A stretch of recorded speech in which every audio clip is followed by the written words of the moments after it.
Thank you for downloading this programme from BBC Radio 4. For more information, visit bbc.co.uk/Radio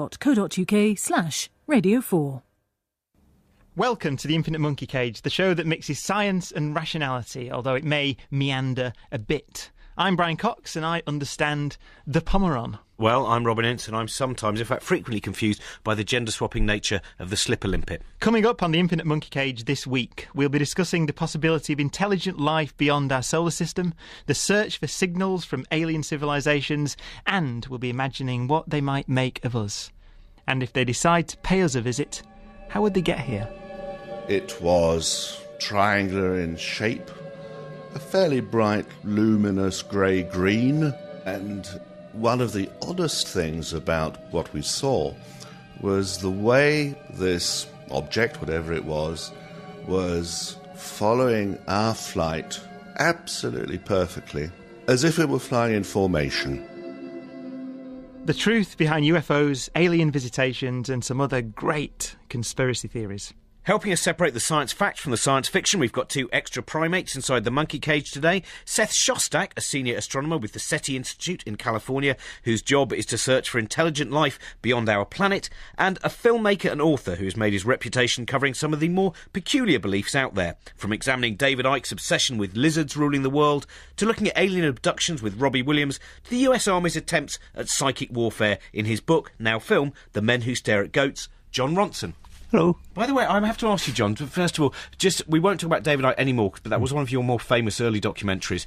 Does he believe that the lizards stroke reptiles are from another planet, or indeed, where is their original location? Well, he always contended that they were giant Anunnaki lizards from, I believe, the lower fourth dimension, child-sacrificing, paedophile, blood-drinking lizards who secretly ruled the world. What I really liked was the fact that all the people on our side of the fence, like the Anti-Defamation League and various anti-racist groups, were convinced that when David Icke said giant blood-drinking, child-sacrificing lizards, he was using code, and what he really meant was Jews rule the world. And to which David Icke said, no, I really mean lizards, to which they said that's code too.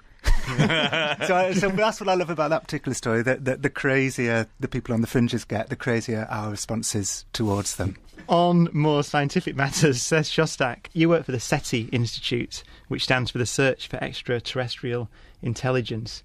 Could you briefly describe what that is and how we go about searching for signs of alien civilizations? Well, sure. In fact, this is what's called the scientific search for extraterrestrial intelligence, because there are plenty of people who are looking for the aliens, as you've already alluded to, right here on planet Earth. We're not doing that. We're trying to find them at home by eavesdropping on signals, just what Jodie Foster did in the movie Contact. And so we wield these, big antennas, radio telescopes. We point them at nearby stars. We try and pick up on signals that might be headed our way from somebody else, simply on the basis of the fact that even we, only 100 years after really inventing radio or perfecting radio, we can already make transmitters that could reach the stars with their signals, very strong signals, at the distances of the stars. This was realized half a century ago. So some people said, look, if there are other societies out there that are at least as clever as the residents of Clapham Junction or something, they may be broadcasting signals that are washing over us all the time. Why not look for them? And that's the fundamental premise of this experiment. Seth, what makes us think there is intelligent life out there? Well, I think it just boils down to the numbers, Robin, really nothing more than that. I mean, on the basis of data that astronomers have accumulated in, say, the past dozen years, now you can say that the number of planets in our Milky Way galaxy is on the order of a trillion. That's a million. Right? So if only 1 in a million of those guys is somewhat like the Earth, with liquid oceans and, thick atmospheres and all the salubrious ingredients that might lead to something as clever as you are, then that still leaves a million planets in our galaxy. And if you don't like your fellow Galaxians, hey, there are 100 billion other galaxies we can see with our telescopes, and they each have a similar number of planets. So just on the basis of the numbers alone, no matter what else you think, it seems rather likely we're not the only game in town. John, do you think the human race could stand the narcissism, if we suddenly find out we're not the only child of the universe? What always makes me laugh, one of the things that UFO believers say is the reason for the great worldwide UFO cover-up is that, the governments think we just couldn't handle it. Like in The Simpsons, we'd throw television through windows, we'd just start... But of course, if we found out... I think we found out there was an alien living among us, we'd just be pitiably thrilled, wouldn't we? John, I mean, Robin is grasping his way towards a sensible question here slowly, because there is a feeling amongst many people that the aliens are already here, and they'll hear us discussing with Seth the idea of looking for civilizations. Many people would say, we know they're there because we've seen UFOs. I know you speak to a lot of these people in your professional life. I mean, what's your feeling on that subject, and what's your feeling on these people who absolutely are clear that they've seen aliens? Well, in fact, I did this thing quite recently with Robbie Williams, where we went off to a hotel in Laughlin, Nevada, to meet alien abductees, and he said something very interesting at the end of that day, which was that, you may think that they haven't, and maybe they haven't, but they really, really think that they have. And I thought that was a fascinating question, and I don't actually know the answer to it, unless there's some kind of shared delusion. Well, there is that thing about repressed memory, where they've done a lot of looking into the idea that people suddenly at the age of 30 go, I've just remembered when I was 8 this happened to me, and from what I can gather from psychiatrists, they go, it is actually very, very unlikely that if you have a major event where you do actually go to another star system where you're repeatedly probed, you'll still have an inkling of that. It doesn't just suddenly go, oh! Do you know one of the things I forgot recently? Milk and my abduction. Right. Seth, what's your opinion on that? Well, I tell you, I hear from people every day, of course, who are having difficulties with aliens in their personal lives. And so, I'm not qualified to investigate this, but a lot of people have. And the matter of abduction, in fact, is generally attributed to something called sleep paralysis. And this is just, everybody experiences this, or at least a lot of people do, where you sort of wake up and your body is kind of frozen. You can't move at first when you wake up. Your body does this so you don't fall out of the top bunk of a bunk bed, for example. But sometimes you wake up and it hasn't shut that mechanism off. And at that point, very frequently, people will imagine somebody standing next to the bed and so forth and so on. So some studies have shown that this is responsible for the alien abduction scenario. There is an interesting question lurking in here, though, isn't there? Because our galaxy's been around for, let's say 8 billion years, 9 billion years. More, the Milky Way galaxy, 10 billion years. There are a lot of star systems there. There should be extremely advanced civilizations. So the question of why they haven't developed interstellar travel and come to visit us is actually a good one, isn't it? It needs addressing, doesn't it? Well, it is a legitimate point. I mean, whatever else you want to say about the UFO phenomenon, the fact that so many people think that we are being visited, I mean, it doesn't violate physics. You're quite right, Brian. I mean, there's been plenty of time, and even with slow rockets of the type that we can manufacture, it would be possible, it'd be very tedious, but it would be possible to go from one star system to another. So it doesn't violate physics, and if it doesn't violate physics, then you have to at least say, well, okay, you claim that, the aliens have landed in the backyard. Let's at least look at the evidence. Yeah, that's a legitimate thing to say. Well, we're joined now by our reporter, because we've got a reporter, because we're professional, Tracy Logan. You've looked at this. I mean, you've looked at the possibilities for building interstellar rockets, knowing what we know now. Yeah, and it was all kind of sparked off by the fact that the National Archives have declassified their UFO files. For decades, people who have seen unidentified flying objects over Britain have been writing to the Ministry of Defence. And now those letters are declassified. And I mean, you have all different sorts of aircraft and glowing lights and things that have been spotted. And I just wondered, thought experiment for Monkey Cage, what would an alien spaceship look like that had travelled to Earth across interstellar space? And would any of the shapes of those crafts look anything like the sightings we Earthlings have seen? Back in the late 70s, Roger Harbin was one of 3 pilots in the cockpit of a British Airways flight into London who had a close encounter they'll never forget. We were flying over northern France. It was late in the evening and dark, and above us, very slightly in front and to the right of us, we saw this object which we could not identify. It was triangular in shape, a fairly bright, luminous grey-green, and one of the oddest things about what we saw was the way that this object, whatever it was following our flight absolutely perfectly, as if it were flying in formation. Captain Harbin isn't alone in his UFO sighting. Many pilots see them.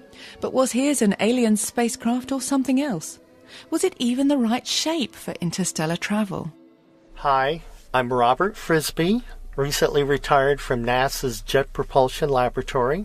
I've been working in the area of advanced space propulsion for 30 years, and during that time I've done quite a bit of government-funded science fiction, looking at way-out advanced propulsion systems.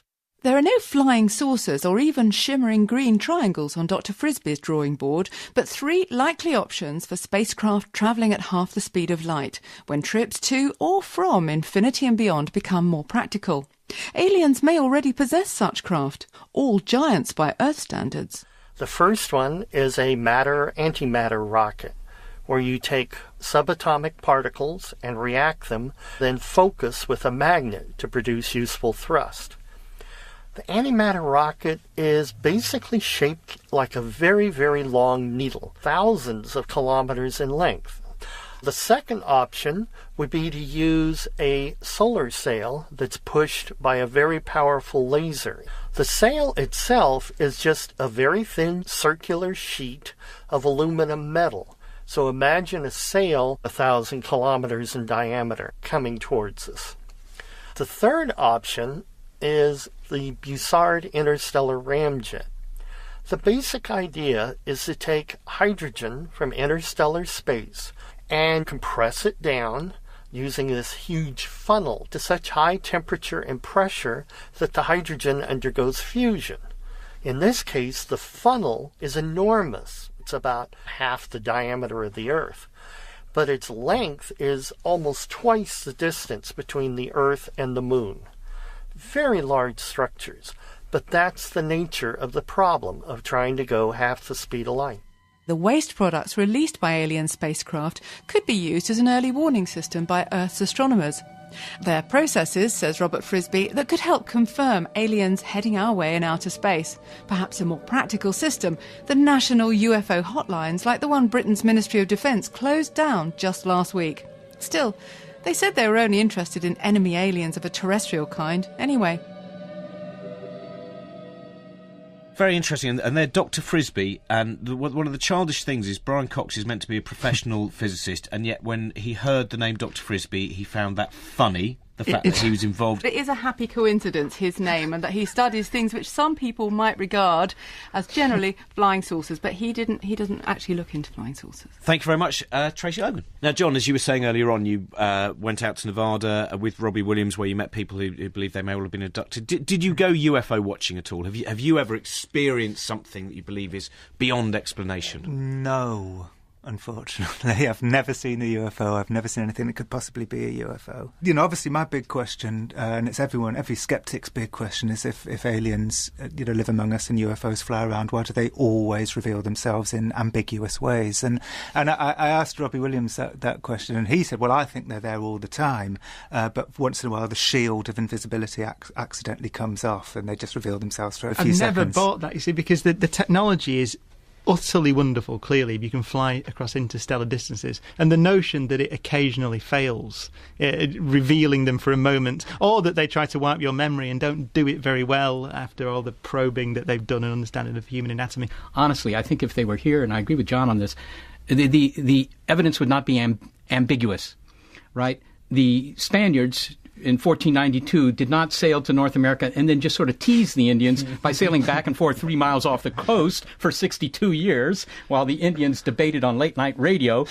you think we're being visited by Europeans or not? I mean, the evidence was completely unambiguous. Half the Indians were dead within 30 years because of diseases. You know, they were enslaved by the Europeans and so forth and so on. Well, I think that the evidence would be down on Exhibition Road if, in fact, we were being visited. For me, the real mystery and the magic of all of this is the magic of the human brain. I mean, there's a wonderful story about an RAF pilot in the 90s who flew over a field and then a few seconds later turned around and flew back again. And in those few seconds, an enormous crop circle had formed. It was the most intricate crop circle ever. It was called the Julia set, and conferences, and it really kind of re-galvanised the entire crop circle gang, who'd been sort of dying off, and everyone was like so excited, that this crop circle had just formed, for no reason, and T-shirts were printed and conferences were organised, and of course the real mystery is why had the pilot failed to spot it on his way over the field the first time, because it had definitely been made the night before by a bunch of conceptual artists with a plank and some string. So to me, that's the mystery of it. Seth, what's interesting here is around the table we don't seem to be able to separate a scientific discussion from a comedic rants about conspiracy theories, and this is a problem, isn't it, for this field of study, for what is actually a profound question that needs to be asked and we should try to answer. Well, people are of various minds about that, Brian, at least my colleagues. Some of them think that we have to do everything in our power to distance ourselves from, for example, the UFO phenomenon, because that's not what we're doing. But on the other hand, from the public's point of view, remember that the UFO phenomenon, that's not a fringe phenomenon. In the United States, 1/3 of the public believes we're being visited. In the UK, that fraction is 1/3. It's the same. Also, Japan, Australia, the rest of Europe, it's, almost half the population believes there's some truth to this. So it's not a fringe phenomenon. And so people who are interested in this, because what could be more interesting than to think that we're sufficiently scintillating that the aliens want to come here and haul you out for those experiments that you always hoped you'd be hauled out for in high school. I mean, that clearly is going to be confounded with the search for signals that would prove that the aliens are out there. Even though we think that they're different enterprises altogether, from the public's point of view, they're not so different. Funny, in the 60s and 70s, obviously, I think there was a lot more excitement amongst the public about space. The space race had begun, and everyone wanted to be an astronaut. People don't want to be astronauts nearly as much as they used to. When I was a child, astronaut was one of the main dreams, astronaut or zookeeping astronaut. And one of the most fabulous things that happened in the mid to late 70s was the Golden Record, our message to possible alien civilizations, and it has an incredible eclectic mix of things on it. Seth, what was your thoughts on sending up this?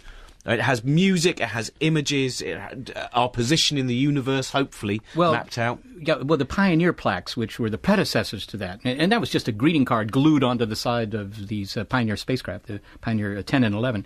But the Voyager record was a follow-up to that, indeed, and it was far more comprehensive. Lots of pictures, lots of information. I think that's a good thing to do, not that it'll ever be found. These things are the size of VW Beetles.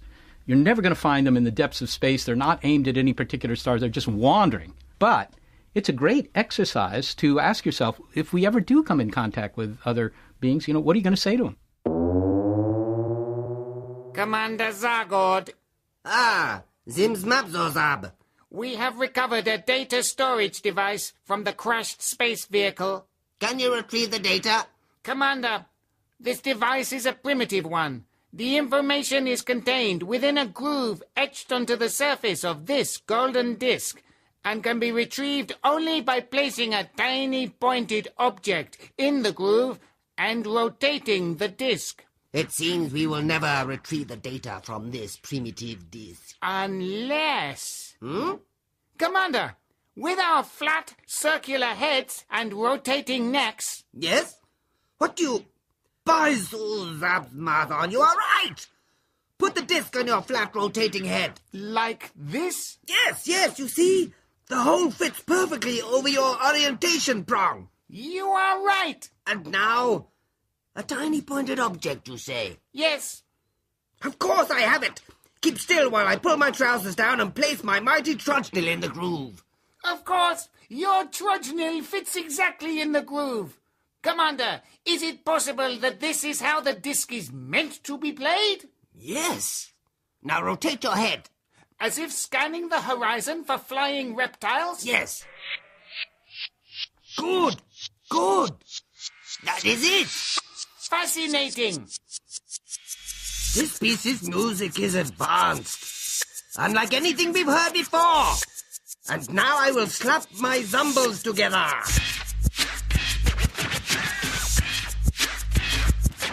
Commander, this dope is the bomb! Yeah, boy! John, if by some horrendous mistake, I suppose, you were put in charge of the message to the alien civilizations, what would you put on it? I mean, it sounds funny, but it is a difficult choice. It would be a sort of apology, I suppose. We'd say, we really, really tried our best, and our intentions were good, but unfortunately our brains went wrong. an apology. So by the time you receive this, we are more than likely already extinct. Yeah. Thank you very much for your interest. I was laughing partly at the comedy of the sketch and partly at the look of pain on Seth's face. But I think when you do finally hear from them, they might well sound like that. But I'd be surprised, but yeah. but Seth, I mean, it's the very British answer to what would we send out is into the cosmos is an apology. You being an American probably wouldn't apologise immediately. What would you think was the correct message to send out, and what would we do if we decided to do that now? Well, I think one of the problems is to assume that the message has to be very short, that somehow we only have a one sheet of paper on which to put the message, so what are we going to do? And then we sort of beat ourselves up about what would be the right thing to send, one record, whatever it is. I mean, if you're going to send a message into space, if you're going to use some big transmitter somewhere, and just beam to the stars, why not send a lot of information? There's a much better chance that they can figure some of it out if you send a lot, right? The Rosetta Stone, at least had a lot of text. I mean, it helped. So I don't worry too much about the content, but ask yourself, what would you, if we suddenly got in touch with some aliens, what would you ask them? I mean, you'd probably ask, well, what do you look like? What's your world like? Do you have religion? Do you have music? I mean, it's some questions like that, I suppose. Oh, I'd say what's the origin of mass in the universe? But there we go. I'm a particle physicist. So I wouldn't. Yeah. And aliens. That's to anyone that he bumps into in any canteen. And then they'd short-circuit your career by sending you 5,000 reprints of advanced physics. That's what I asked them for. I'd asked them for their preprint server. Yes. My one fear, what you were talking about, Seth, is about the fact that we are sending out signals. And there is, in fact, again, we keep talking about contact, but that is used in contact. The opening sequence is the signals of radio and television going out across the universe. And therefore, any aliens who might be initially interested, once they pick up some of the programmes, especially television programmes that are coming out of us now, may well change their mind. So they're listening to the 1950s, the 1960s, they're excited by the ascent of man and Kenneth Clarke's civilization. Then they hit Loose Women and I'm a Celebrity, Get Me Out of Here. Yeah. And they might go, turn our signals off. We don't want to be found by these idiots. Well, what they'll think when they watch current programmes is that the world is populated by people who are mentally ill in just the right sort of entertaining way. Seth, do you think, as Carl Sagan often wrote, that the interest in the existence of life on other planets shows that everybody has a sense of wonder about the universe? It's one of the great questions. And the problem with our civilization is that sense of wonder is not channeled very well. It seems to get channeled into a explosion of conspiracy theories. Well, no, I think people are hardwired to be interested in the possibility of alien intelligence in the same way you're hardwired to be interested in predators, right? There's survival value in it. But let me point out something here. The search for extraterrestrial intelligence is almost exclusively an American endeavor. And I would ask you why that is, because that's a cultural problem, I think. All of Europe could do this, Asia as well, many countries in Asia, and yet it's still an American project. And to me, that's very puzzling. John, do you find that there's, when you work in America and you interview the conspiracy theorists or the just interesting people in America, is there a real cultural difference in asking and trying to answer these questions? Oh, yeah, very much so. I mean, the biggest difference I saw, in fact, was when I was writing The Monasteric Goats, that the American military had the self-imposed mandate to journey to the furthest corners of their imagination to kind of try stuff out. And quite often the stuff that they tried out was nonsense, like trying to learn how to become invisible, which after a while they downgraded to just trying to find a way of not being seen, which eventually turned into camouflage. But they were kind of unashamed to do this stuff because they figured that, on our way to the impossible, we might find something wonderfully doable. Do you know, that thought could sum up what I think about the endeavour of science. On the way to the impossible, we might find something eminently doable. Yeah. I think I might take that as a motto, converted into Latin. Well, maybe science and pseudoscience aren't so far away from each other then. No. I just saw Brian's face. I knew that. But that is the interesting thing. Is that what we've reached? This show has led us to that point. That might be the point to sum up on. Seth, if I was to give you one final message to the listeners about the value of searching for extraterrestrial intelligence in 1 second or so, what would it be? Well, you're a member of the first generation that could do this, so let's try. Seth Shostak, John Ronson, thank you very much. Well, last week we asked you to get in touch with your thoughts on the meaning of our title, Infinite Monkey Cage. This was the first answer that I saw. Monkeys and cages are both defined by their physical form. Both must have an edge, and so neither can be infinite. Their form is defined by their finiteness. Maybe your show is just theoretically impossible. An excellent answer, I thought. My favourite was based on the fact that it appears to portray scientists as being willing to cage monkeys for no good reason. I think the clue is in the use of the word infinite rather than finite. Does an infinite cage have a boundary? So, if you would like to send in more of your ideas of what Infinite Monkey Cage means, please do. Goodbye. If you've enjoyed this programme, you might like to try other Radio 4 podcasts, from Friday night comedy and daily drama from the Archers to a range of news, discussions and documentaries. For a full list of available podcasts, visit bbc.co.uk/Radio4. Who's made his reputation covering some of the more peculiar beliefs out there, from examining David Icke's obsession with lizards ruling the world, to looking at alien abductions with Robbie Williams, to the US Army's attempts at psychic warfare in his book, now film, The Men Who Stare at Goats, John Ronson. Hello. By the way, I have to ask you, John, first of all, we won't talk about David Icke anymore, but that was one of your more famous early documentaries. Does he believe that the lizards stroke reptiles are from another planet, or indeed, where is their original location? Well, he always contended that they were giant Anunnaki lizards from, I believe, the lower fourth dimension, child-sacrificing, paedophile, blood-drinking lizards who secretly rule the world. What I really like... Triangular in shape, a fairly bright, luminous grey-green, and one of the oddest things about what we saw was the way this object, whatever it was following our flight absolutely perfectly, as if it were flying in formation. The truth behind UFOs, alien visitations and some other great conspiracy theories. Helping us separate the science fact from the science fiction, we've got two extra primates inside the monkey cage today. Seth Shostak, a senior astronomer with the SETI Institute in California, whose job is to search for intelligent life beyond our planet, and a filmmaker and author. That was the fact that all the people on our side of the fence, like the Anti-Defamation League and various anti-racist groups, were convinced that when David Icke said giant blood-drinking, child-sacrificing lizards, he was using code, and what he really meant was Jews rule the world. And to which David Icke said, no, I really mean lizards. To which they said that's code too. So that's what I love about that particular story, that the crazier the people on the fringes get, the crazier our responses towards them.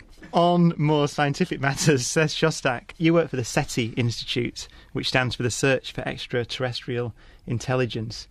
Could you briefly describe what that is and how we go about searching for signs of alien civilizations? Oh, sure. In fact, this is what's... Thank you for downloading this programme from BBC Radio 4. For more information, visit bbc.co.uk/Radio4. Welcome to the Infinite Monkey Cage, the show that mixes science and rationality, although it may meander a bit. I'm Brian Cox, and I understand the Pomeron. Well, I'm Robin Ince, and I'm sometimes, in fact frequently, confused by the gender-swapping nature of the slipper limpet. Coming up on the Infinite Monkey Cage this week, we'll be discussing the possibility of intelligent life beyond our solar system, the search for signals from alien civilizations, and we'll be imagining what they might make of us. And if they decide to pay us a visit, how would they get here? It was called the scientific search for extraterrestrial intelligence, because there are plenty of people who are looking for the aliens, as you've already alluded to, right here on planet Earth. We're not doing that. We're trying to find them at home by eavesdropping on signals, just what Jodie Foster did in the movie Contact. And so we wield these, big antennas, radio telescopes. We point them at nearby stars. We try and pick up on signals that might be headed our way from somebody else, simply on the basis of the fact that even we, only 100 years after really inventing radio or perfecting radio, we can already make transmitters that could reach the stars with their signals, very strong signals, at the distances of the stars. This was realized half a century ago. So some people said, look, if there are other societies out there that are at least as clever as the residents of